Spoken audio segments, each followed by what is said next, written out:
It was Christmas Eve in Modesto, California. A time for family, warmth, and celebration.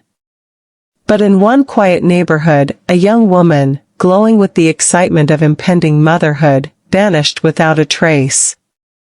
8 months pregnant, Laci Peterson should have been unwrapping gifts the next morning, dreaming of the baby boy she would soon hold in her arms. Instead, her husband, Scott Peterson, stood before the cameras, pleading for help. Eyes glistening, voice trembling, he begged for her safe return. The world watched, sympathized, but something about his grief felt off. Was he a broken man, devastated by his missing wife? Or was he hiding something? As the days passed, the cracks in his story grew wider. His sorrow seemed rehearsed. His words, carefully measured. And then, a bombshell dropped. A mistress. Lies. A twisted double life. And the horrifying truth that Laci Peterson would never come home again. By the time Laci's body washed ashore, the world no longer saw Scott Peterson as the grieving husband. He had transformed into something else entirely, a man accused of committing the ultimate betrayal, murdering his pregnant wife and their unborn son. But how did a seemingly perfect couple unravel into a tragedy that gripped the entire nation? And how did one woman, Scott's secret lover, become the key to unraveling his lies? At first glance, Scott and Laci Peterson were the picture of an American dream. Young, attractive, and expecting their first child, they seemed to have it all. Laci, full of life and excitement, had decorated the house for the holidays. Gifts sat wrapped under the tree. She was preparing for motherhood, eagerly awaiting the arrival of baby Connor. But while she planned their future, Scott was planning something else entirely. What unfolded next was not just a crime, it was a betrayal so chilling that it shattered the illusion of marital trust. A husband who should have been protecting his family was leading a double life. Secret phone calls. Whispered promises to another woman. And a story that, piece by piece, began to fall apart. True crime has seen its fair share of betrayals, but few have captivated the world like this one. This case wasn't just about a murder, it was about deception, manipulation, and a man who almost got away with it. It became a trial not just in the courtroom, but in the court of public opinion. News channels covered every twist and turn. Talk shows debated Scott's guilt. Was he a heartless killer? Or a man who had been demonized by the media? To this day, some argue that Scott Peterson was unfairly convicted. That the media frenzy shaped his fate before he even stepped foot in a courtroom. But the evidence, his words, his actions, tell a different story. In the end, this wasn't just a crime. It was a masterclass in lies, a web of deceit woven so tightly that it was bound to collapse. This is the story of a husband who played the part of a grieving man while carrying the darkest of secrets. The story of a wife who never saw the danger coming. And the story of a case that will forever haunt the history of California true crime. This is Family Betrayals, True Crime Chronicles. Let's begin. December 24th, 2002, Christmas Eve. A time when families gather, exchange gifts, and celebrate the joy of the season. But in one Modesto, California home, something sinister was unfolding. A young wife, just weeks away from becoming a mother, would never be seen alive again. That morning, 27-year-old Laci Peterson was seen walking her golden retriever, Mackenzie, near her home in Modesto. It was a routine she followed every day. The neighbors didn't think much of it, until later, when that same dog returned home, alone. Where was Laci? Why would she leave without her dog? These were the first questions that no one could answer. And the only person who could, wasn't acting like a man who had just lost his wife. While Laci was supposedly at home, preparing for Christmas dinner with her family, Scott Peterson was fishing. Or so he claimed.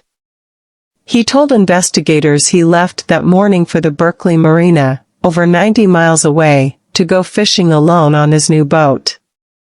Fishing. On Christmas Eve. In cold, rainy weather. And here's where things start getting suspicious. He said he planned to fish for sturgeon, a large, deep-water fish, but when police asked what bait he brought, he said, "A lightweight tackle box." A tackle box meant for small, surface-feeding fish. That's like bringing a butterfly net to catch a shark. It didn't make sense. But Scott stuck to his story. And when police asked for a specific timeline of his trip, things got even murkier. He couldn't pinpoint exactly when he left home. He couldn't remember when he launched the boat. And even though he said he spent the morning fishing, no one saw him out on the water. No witnesses. No receipts. Just his word. Was this just a harmless fishing trip? Or was Scott Peterson hiding something? By evening, Laci's family started to worry. She wasn't answering calls. She never showed up for dinner. And then, Scott Peterson finally picked up the phone. He told them she was probably out with friends. That she had gone for a walk. Even though her car was still in the driveway. Her purse. Her keys. Everything she needed to leave was right there. By nightfall, Laci's stepfather, Ron Gransky, called the police. The search for a missing, pregnant woman had begun. But here's what struck investigators almost immediately: Scott Peterson wasn't acting the way a frantic husband should. As police launched their search, they expected to find a distraught husband, one who couldn't sleep, who was out searching in the dead of night, calling hospitals, pleading for help. But Scott? He was calm. Too calm. There were no frantic tears. No desperation. No sleepless nights pacing the floor. And when the police offered him a polygraph test? He refused. Why refuse, if you had nothing to hide? Why hesitate, if your only concern was bringing your pregnant wife home? Unless, you already knew where she was. Over the next few weeks, as the world searched for Laci, the truth about Scott Peterson's double life would slowly unravel. And what detectives would find would shock the world. But this was just the beginning. When Scott Peterson first appeared on television to plead for the safe return of his wife, Laci, his face was broadcast to millions of Americans. This was the moment he would show the world his grief. The moment he would prove he wasn't just a husband, but a man desperate to find his missing wife. But something was off. The grief was missing. The raw emotion, the anguish you'd expect from someone whose life had just been turned upside down, was nowhere to be found. Take a look at his eyes. They don't seem to show the desperation of a man who's just lost the woman he loved. He wasn't weeping, wasn't begging for answers. He was composed. Too composed for someone in his position. Could he really be that calm? Or was he hiding something? Scott appeared on TV multiple times to help find Laci, to raise awareness. But every time he spoke, viewers couldn't help but notice how detached he seemed. His voice was flat, emotionless. A husband in turmoil would be visibly distraught, wouldn't he? Here's a chilling detail. During one of his interviews, Scott smiled. Not a smile of relief, not a smile of hope, but a fleeting, almost inappropriate grin as he talked about Laci. How many of us, in that situation, would even think of smiling? How many of us would be able to hold it together like that? He was rehearsed. Every word. Every gesture. And when the camera stopped rolling, he didn't seem like a man who had just lost everything. No breakdown. No uncontrollable sobs. Just silence. But Scott's eerie calm wasn't the only thing making people uneasy. His words were beginning to ring hollow. There were moments when he would say things that didn't align with what the public expected from a grieving husband. Take this moment, for example. When asked if he was worried about his wife, Scott responded, "I'm hopeful. I hope she comes home safe." But his expression, his body language, said otherwise. It was as if those words didn't belong to him. It was as if they were just what he thought he was supposed to say. In situations like this, when a person is desperate, we expect them to show more than just hope. We expect panic, anxiety. But Scott didn't seem to grasp that. He wasn't acting the way someone whose wife had disappeared should act. It was as if he was playing a role, the concerned husband, but with all the emotion drained out. At first, the public rallied behind Scott. His wife was missing, after all. They felt his pain, his helplessness. But as the days went on, people started to notice what the police had already suspected: his behavior just didn't fit. It didn't take long for suspicion to creep in. The media began to dig deeper. Was Scott really the grieving husband, or was he the face of a killer hiding in plain sight? People started asking themselves, how could he be so calm? How could he be so composed? And then came the bombshell moment, when Scott Peterson's own family began to question his behavior. It was a shift that had ripple effects across the nation. Was this a tragedy? Or was this the story of a man who had fooled everyone? Was the truth about to come to light? The more Scott appeared in the media, the more the public's sympathy for him began to fade. What had once been compassion for a grieving husband was now turning into suspicion. And it was only a matter of time before the truth would begin to surface. But was Scott Peterson truly the man he appeared to be? Or was he playing a role he had crafted all along? What if I told you that, just weeks before his pregnant wife vanished, Scott Peterson was sitting across from another woman, telling her he was single? What if I told you that before the world even knew Laci was missing, Scott had already declared himself a widower? Meet Amber Frey, the woman who never intended to become part of one of California's most infamous murder cases. The woman who, unknowingly, held the key to unraveling Scott Peterson's tangled web of lies.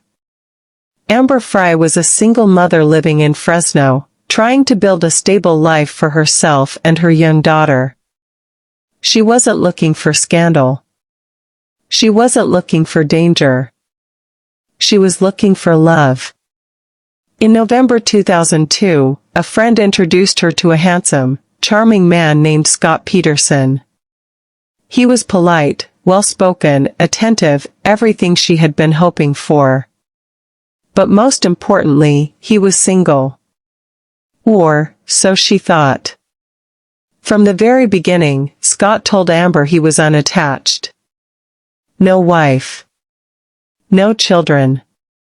Nothing to complicate their future together.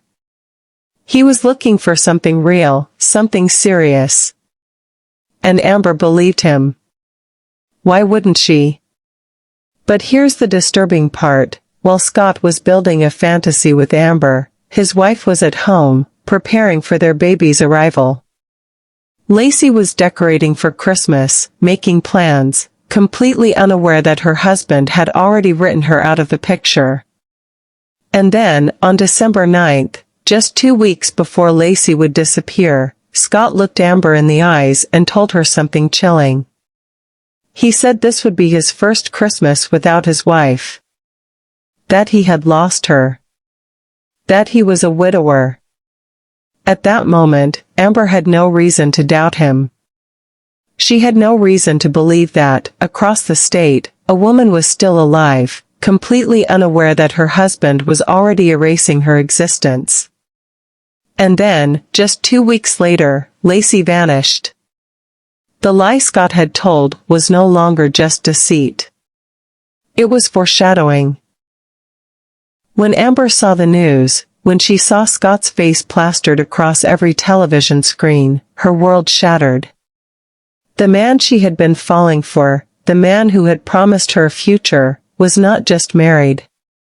He was at the center of a nightmare. And this is where everything changed. Instead of staying silent, Amber made a decision that would seal Scott Peterson's fate. She called the police.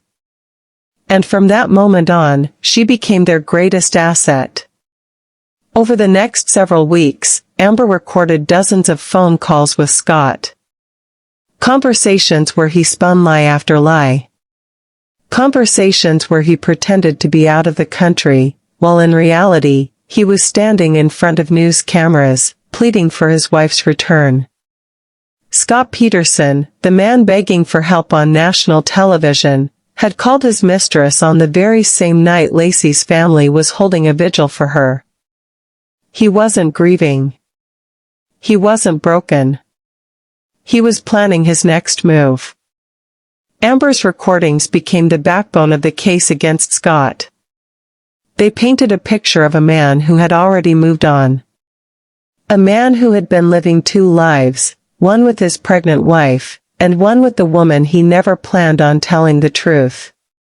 When Amber took the stand at Scott's trial, she wasn't just another witness. She was living proof of his lies. And those lies?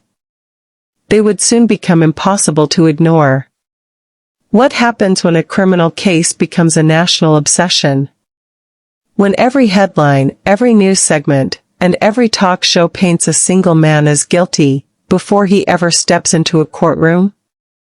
This is the story of how the disappearance of Laci Peterson turned into a media firestorm, and how the country, captivated by the scandal, had already made up its mind long before a verdict was read. From the moment Laci Peterson was reported missing, the media latched onto the case like a wildfire spreading across dry brush. At first, the coverage was focused on finding her. News stations ran emotional pleas from her family, her face was plastered on billboards, and volunteers searched desperately for any trace of the pregnant woman who had seemingly vanished into thin air. But as the days passed with no sign of Laci, the narrative began to shift. The focus turned away from the search efforts, and locked onto Scott Peterson. Every move he made was dissected. Every word he spoke was analyzed. The media wasn't just reporting on the case anymore. They were building a villain. And then came the press conference that would send shockwaves through the country. Scott, standing before cameras, insisting he wanted his wife back, but his tone? Flat. His eyes? Dry. The husband of a missing, pregnant woman, showing almost no emotion. Was Scott simply a man who processed grief differently? Or was this the moment the world saw through his carefully crafted mask?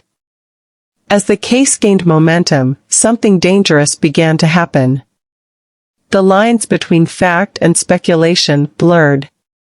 The court of public opinion had reached a verdict long before a jury ever did. Before any solid evidence had been presented, Scott Peterson was already the most hated man in America. The media wasn't just reporting on the case anymore, it was shaping it. But here's the question, when the entire country believes you're guilty, is a fair trial even possible? Legal experts began questioning whether Scott could ever receive an impartial jury. How could 12 random citizens be expected to set aside the opinions they had already formed after watching months of news coverage? Could you? Could anyone? Enter the celebrity legal analysts, television hosts, former prosecutors, and so-called experts who turned Scott Peterson's case into a made-for-TV drama. These weren't just journalists reporting facts. They were performers, shaping the public's emotions, telling them who to trust and who to hate. Every night, talking heads debated Scott's guilt like it was reality television. And with each passing day, the pressure on law enforcement grew. The public wanted justice.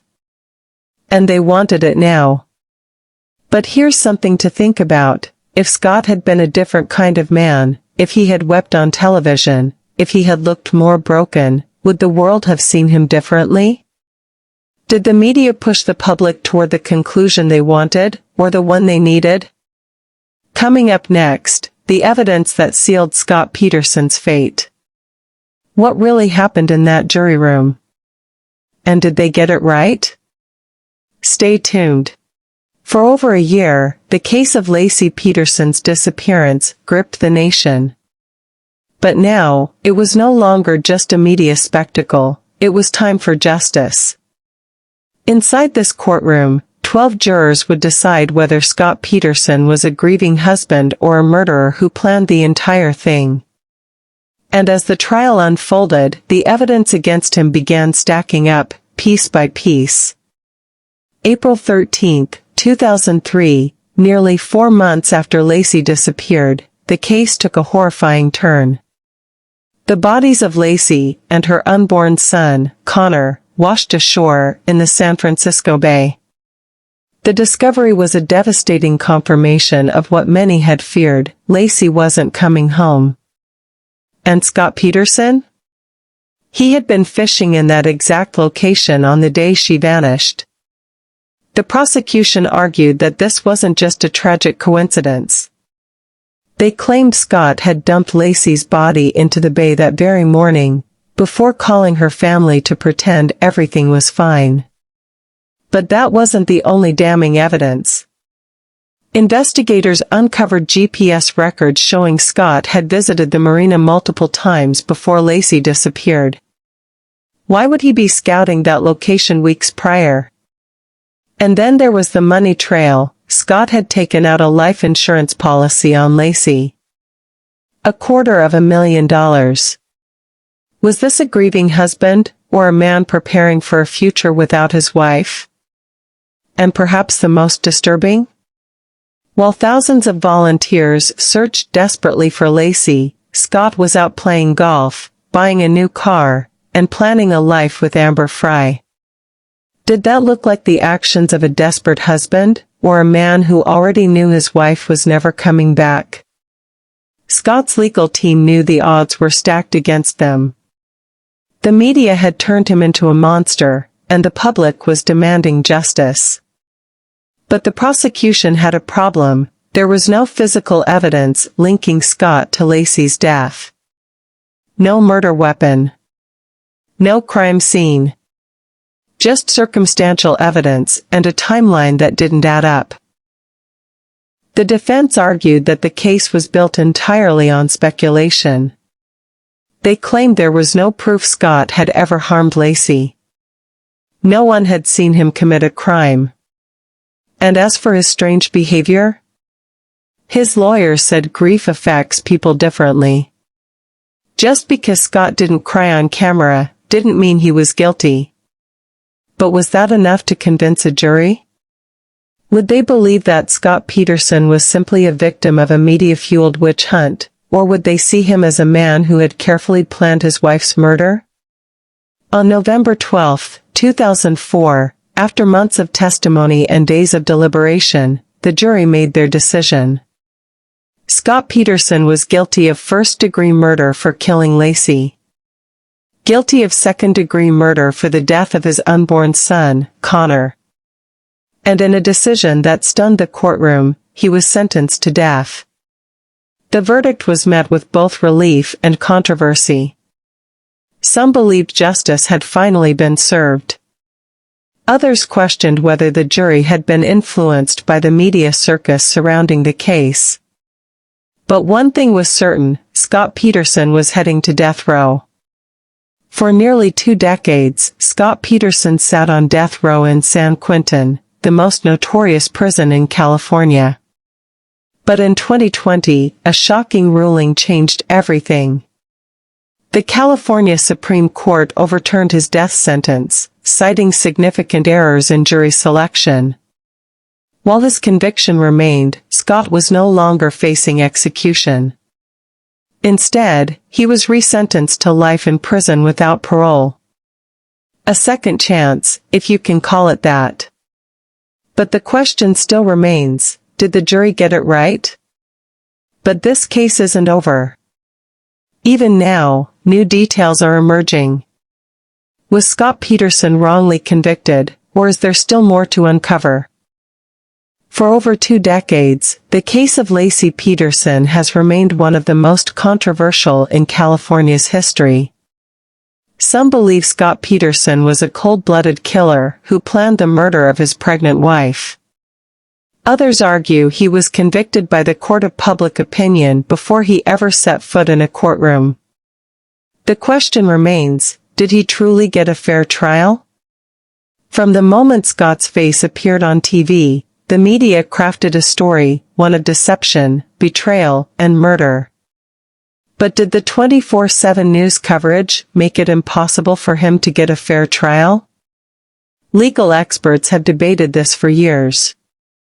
Some argue that the emotional weight of Laci's disappearance and the gruesome discovery of her remains sealed Scott's fate before the trial even began.